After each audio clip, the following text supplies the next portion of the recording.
Robertson County Funeral Home has been serving families for a quarter century. When it's time to celebrate and remember, to honor in loving memory, the Robertson County Funeral Home. Hey, this is Jim Ball with Smoky Barn News. We have a special message from Howard Bradley, Robertson County Mayor.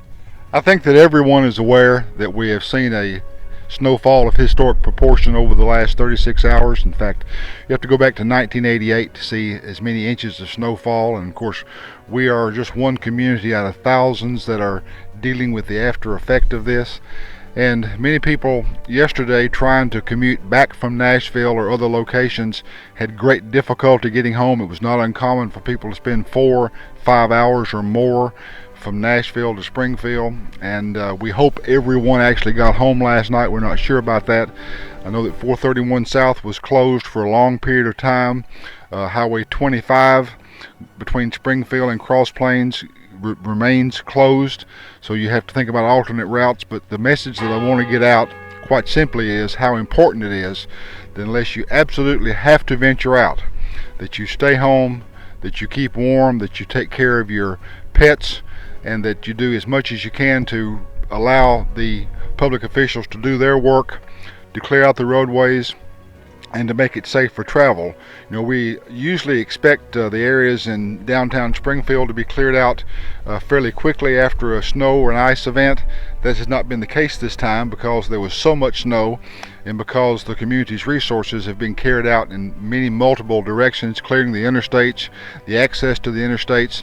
So not only are state routes not clear, but even downtown city streets are not clear. So I think it's so important that we stop and ask ourselves if we absolutely have to make that trip and be prepared to walk back home from wherever you're embarking from. So just please take a moment to think about the consequences of your actions, because unless you have four-wheel drive, you are going to encounter great difficulty. I've been out this morning with my assistant EMA director, Mr. Hardaway, and we really haven't gotten outside of Springfield, and we still find travel conditions to be very, very treacherous. So think carefully before you leave home.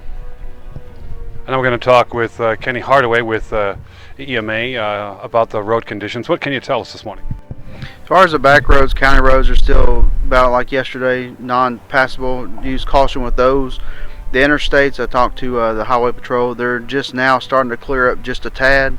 It's still not something you get on and run 70-80 mile an hour. Use caution as where you go. Highway 76 around Double D is partially blocked with a semi. They're still waiting a tow truck to pull that out. And 25 around Yates Cave is still blocked due to the same. They had some tractors trying to pull it up the hill when I spoke with their dispatch, but at this time it's still not been cleared. So the overall message is don't go anywhere. Unless you absolutely have to, stay at home. Anything else, Howard? Just that we expect the weather, of course, to moderate probably Monday, but even then it's going to take a long time to get all these inches of ice and snow off the street. I'm sure that we'll have a delay about churches and school. The first of the week we'll get an announcement from Mr. Davis's office about that. But just don't expect this to happen very quickly. We're not going to get above freezing today. We'll only get slightly above freezing tomorrow, and there's a lot of ice and snow to remove. So I guess I would most emphatically say please be patient and take care of your pets and your children, and stay home if at all possible. Buying a house is one of the biggest decisions you can make in your life. But it doesn't start with a signature. It starts with a great relationship with a realtor you can trust. Tennessee Realty Partners has over 200 years of combined real estate experience, and our company is service-driven. With a history dating all the way back to 1978, Tennessee Realty Partners is here with the latest technology to serve your needs, whether you're buying or selling your home. So when it's time to make those tough decisions, remember that Tennessee Realty Partners is here and ready to serve your needs. The final decision is, of course, up to you. But getting you there, well, that's our job. We're Tennessee Realty Partners. Because remember, it doesn't start with a signature. It starts with a great realtor that you can trust. Tennessee Realty Partners.